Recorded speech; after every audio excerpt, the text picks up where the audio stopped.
నమస్తే, welcome to BRK news. నేను మమతా. ఇక డీటెయిల్స్ చూస్తే కాసేపట్లో మంత్రి లోకేష్ ఆధ్వర్యంలోని మంత్రుల బృందం అయితే విశాఖకి రానుంది. ఇక ప్రధానమంత్రి బహిరంగ సభ ఏర్పాట్లను మంత్రుల బృందం సమీక్షించనుంది. లోకేష్ ఉదయం 9:20 విశాఖ ఎయిర్పోర్ట్ కి చేరుకొని అక్కడి నుంచి కలెక్టరేట్ కి వెళ్తారు.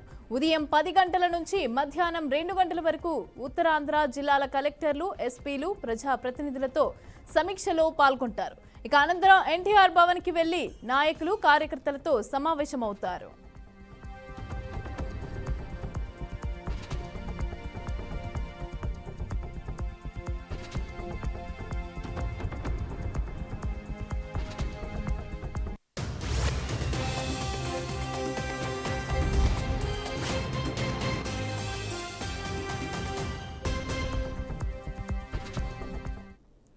రైట్, ఇక విశాఖకు కాసేపట్లో మంత్రి లోకేష్ వెళ్లనున్నట్టుగా తెలుస్తోంది. రైట్, ఇక దీనికి సంబంధించిన పూర్తి డీటెయిల్స్ మా ప్రతినిధి శ్రీనివాస్ అందిస్తారు. శ్రీనివాస్. మమత, ఈ నెల 8వ తేదీన ప్రధానమంత్రి నరేంద్ర మోడీ పర్యటన అయితే విశాఖపట్నానికి దాదాపుగా ఖరారైంది. అధికారికంగా కూడా పిఎంఓ నుంచి ఆంధ్రప్రదేశ్ అంతా కూడా పూర్తిగా ఆదేశాలు అందిన పరిస్థితి. ఈ నేపథ్యంలో చూసుకుంటే మంత్రి నారా లోకేష్ ఈ ఉదయం 9:20 విశాఖపట్నం విమానాశ్రయానికి చేరుకుని అక్కడి నుంచి నేరుగా జిల్లా కలెక్టర్ కార్యాలయానికి వెళ్లి జిల్లా కలెక్టర్ తో 3 జిల్లాల అధికారులతో మరియు ప్రజాప్రతినిధులతో సమావేశమై ఏర్పాట్లు, ప్రధానమంత్రి పర్యటనకు వచ్చే జనాల సమీకరణ, దాని యొక్క భద్రతా ఏర్పాట్లు, వాళ్ళ వచ్చే జనాలకు కావలసిన ఏర్పాట్లు తదితర అన్ని అంశాల మీద కూడా 10 నుంచి 2 గంటల వరకు చర్చిస్తారు. 2 గంటల దిశానిర్దేశం కూడా చేస్తారు. అనంతరం 2 నుంచి 4 గంటల వరకు కూడా ఉత్తరాంధ్ర జిల్లాకు సంబంధించిన ప్రజాప్రతినిధులు, మంత్రులు, ఎమ్మెల్యేలు, వాళ్ళ తాలూకా పార్టీ క్యాడర్ అందరికీ కూడా పార్టీ కార్యాలయంలో ఏదైతే ఎన్టీఆర్ భవన్ ఉందో తెలుగుదేశం కార్యాలయంలో కూర్చొని 2 నుంచి 4 వరకు కూడా పూర్తిగా కూడా డైరెక్షన్స్ అయితే ఇస్తారు. గ్రాండ్ సక్సెస్ చేసే దిశగా కూడా నరేంద్ర మోడీ పర్యటనని వాళ్ళంతా కూడా ఏర్పాట్లు చేస్తా ఉన్నారు.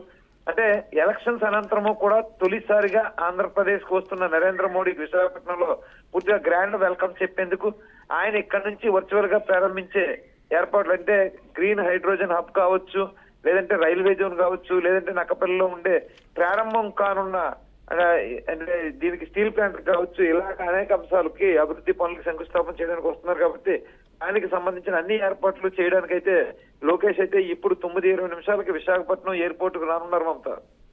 రైట్, అదేవిధంగా ప్రధాని ఎలక్షన్స్ తర్వాత ఫస్ట్ టైం వస్తున్నారు కదా, అయితే దీనికి సంబంధించి మరి ఏమైనా వీటికైనా సంబంధించి ఆంధ్రప్రదేశ్కి ఏమైనా హామీలు ఇచ్చే అవకాశం ఉందంటారా? అంటే ఖచ్చితంగా భావించవచ్చు. ప్రధానంగా మనకి జీవనాడిగా ఉన్న పోలవరం ప్రాజెక్ట్ ఒకటి, అమరావతి ప్రాజెక్ట్ ఒకటి, స్టీల్ ప్లాంట్ ప్రైవేటీకరణ అంశం ఆపాలనేది ఒకటి, విశాఖ రైల్వే జోన్ ఒకటి, ఈ 4 ప్రధాన అంశాలుగా మనం ఎప్పటి నుంచో ఫైట్ చేస్తున్నాం. కేంద్రంతో 2014 నుంచి 19 వరకు ఇదే కూటమిలో ఉన్న చంద్రబాబు నాయుడు కూడా ఆ రోజు కొన్ని అంశాల్లో వ్యతిరేకించిన పరిస్థితి, చివరి క్షణాల్లో నల్ల బ్యాడ్జీలు కట్టుకుని జంతర్ మంతర్ దగ్గర అంటే ఢిల్లీలో పోరాటం చేసిన పరిస్థితి ఉంది. అయితే ఇప్పుడు ఆ సమీకరణాలు కొంత మారి పవన్ కళ్యాణ్ ఆయన మీడియేటింగ్ చేసి ఎలక్షన్స్ సాధారణంగా చేసి కూటమి కావడానికి సహకరించారు. ఈ నేపథ్యంలో చూసుకుంటే ఇప్పటికే సుమారు 15,000 కోట్ల రూపాయల వరకు కూడా పోలవరంకి నిధులు కేటాయించడం కావచ్చు, అలాగే అమరావతికి నిధులు కేటాయించడం కావచ్చు, వీటన్నిటి మీద కూడా కార్యాచరణ సిద్ధమైంది. అదేవిధంగా చూసుకుంటే ఇప్పటికే రైల్వే జోన్ అయితే ప్రకటించున్నారు. విశాఖ కేంద్రంగా కూడా రైల్వే జోన్ ఏర్పాటు కూడా అనౌన్స్మెంట్ జరిగింది. దానికి తాలూకా ప్రారంభోత్సవం 52 ఎకరాలు అయితే విశాఖపట్నంలో జోన్ కార్యాలయం కేటాయించారు. ఆ జోన్ కార్యాలయాల ప్రారంభోత్సవం కూడా నరేంద్ర మోడీ చేతుల మీదుగా జరగాలనుకున్నారు. ఇక మిగిలింది విశాఖ స్టీల్ ప్లాంట్ ప్రైవేటీకరణ. అయితే ఒక పక్క ప్రైవేటీకరణ జరగనివ్వమని చెప్పి ఇక్కడ ఉండే తెలుగుదేశం నాయకులు చెప్తున్నప్పటికీ కూడా కేంద్రం నుంచి ఎలాంటి సుస్పష్టమైన ఆదేశాలు రాలేవు. ఒకటి కూడా విడతల వారీగా ప్రైవేట్ పరం చేసేస్తా ఉన్నారనే అనుమానాలు ఉన్నాయి. అదేవిధంగా కొత్త పరిశ్రమకి బొగ్గు గనులు కేటాయిస్తున్నారు కానీ స్టీల్ ప్లాంట్ కేటాయించలేదు. అలాగే కేవలం 2 ఎంపీలుండే కర్ణాటక 15,000 కోట్ల రూపాయలు కర్ణాటక స్టీల్ ప్లాంట్ కి కేటాయించారు కానీ విశాఖపట్నం కేటాయించలేదని కూడా ఆరోపణలు అయితే ఉన్నాయి. ఈ నేపథ్యంలో ఎటువంటి పరిస్థితుల్లో ప్రైవేటీకరణ కానివ్వబోమని అనౌన్స్మెంట్ చేయాలని కూడా డిమాండ్లు అయితే వినిపిస్తా ఉన్నాయి. అయితే ఏం చేస్తారో కూడా మనం వేచి చూడాలి. ఏది ఏమైనా సరే ఇప్పుడు నరేంద్ర మోడీ పర్యటన కొంత ఆసక్తిగానే ఉంది. ఎందుకంటే చాలా అంశాలు, ఇక్కడ మెట్రో ప్రాజెక్ట్ నిర్మాణం ఒకటి ఉంది. మెట్రో రైల్ ప్రాజెక్ట్ పూర్తిగా కూడా కేంద్రమే నిధులు బరాయించాలని కూడా ప్రతిపాదన అయితే ఒకటి తెస్తా ఉన్నారు. ఇలా భవిష్యత్తులో ఏర్పాటు చేసే ప్రాజెక్టులు ఏమైనా సరే పూర్తిగా కేంద్ర సహకారం అవసరం. ఇప్పటికే గడిచిన 5 సంవత్సరాల వైసీపీ పాలనలో పూర్తిగా లక్షల కోట్ల అప్పులు పాలైపోయి రాష్ట్రం అంతా కూడా దివాళా తీసిన పరిస్థితి. ప్రధానంగా ఇక్కడుండే విశాఖపట్నం ఆస్తులనే తాకట్టు పెట్టేశారు.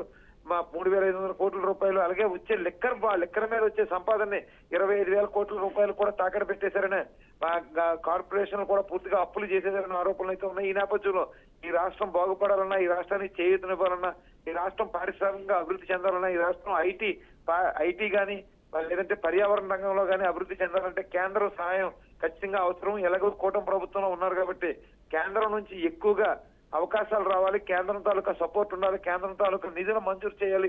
కేంద్రం తాలూకా పూర్తి మద్దతు మాత్రమే ఆంధ్రప్రదేశ్ అభివృద్ధి దిశగా కూడా పయనిస్తూ ఉంటుందని కూడా స్థానికులు చెప్తా ఉన్నారు. కొన్ని డిమాండ్లు కూడా వినిపిస్తున్నాయి. కొన్ని వినతి పత్రాలు కూడా నరేంద్ర మోడీకి ఇచ్చే అవకాశం అయితే ఉంది.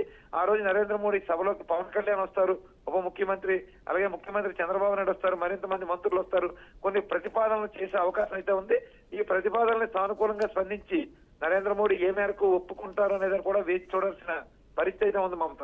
రైట్, అదేవిధంగా రోడ్ షో కూడా జరుగుతుంది ప్రధాని మోదీతో అనేసి అని చెప్పి తెలుస్తోంది. అయితే ఎక్కడి నుంచి ఎక్కడి వరకు ఈ రోడ్ షో ఉండే అవకాశం ఉంది? అదేవిధంగా ఆ రోడ్ షో నేపథ్యంలో ఎలాంటి అవాంఛనీయ సంఘటనలు జరగకుండా ఎలాంటి ఏర్పాట్లు చేస్తున్నారు?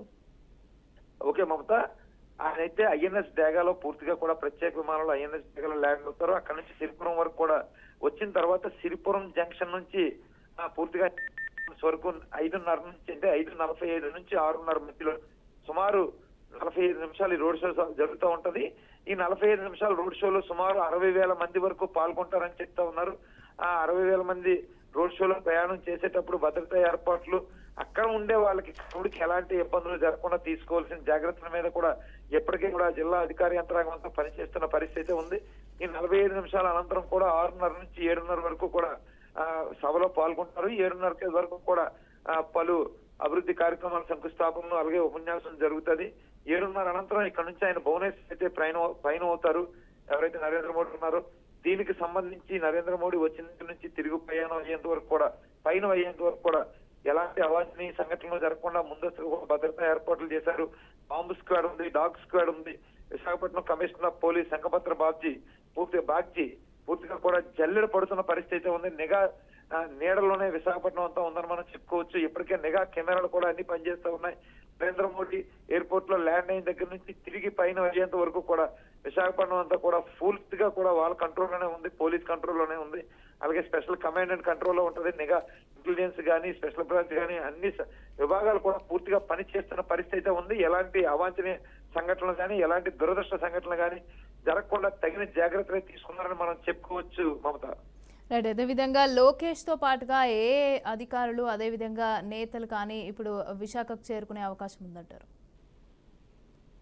నారా లోకేష్ తో పాటు కూడా పూర్తిగా ఈ ఉత్తరాంధ్రలో ఉండే మంత్రులు ఎవరైతే ఉన్నారో ఆ మంత్రులు కూడా ఆయనతో ఈరోజు సమావేశం అవుతారు.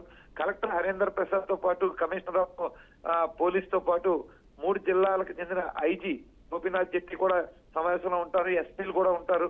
ఇలా ఉత్తరాంధ్రలో ఉండే ప్రధాన నాయకులందరూ కూడా ఈ సమావేశంలో ఉంటారు.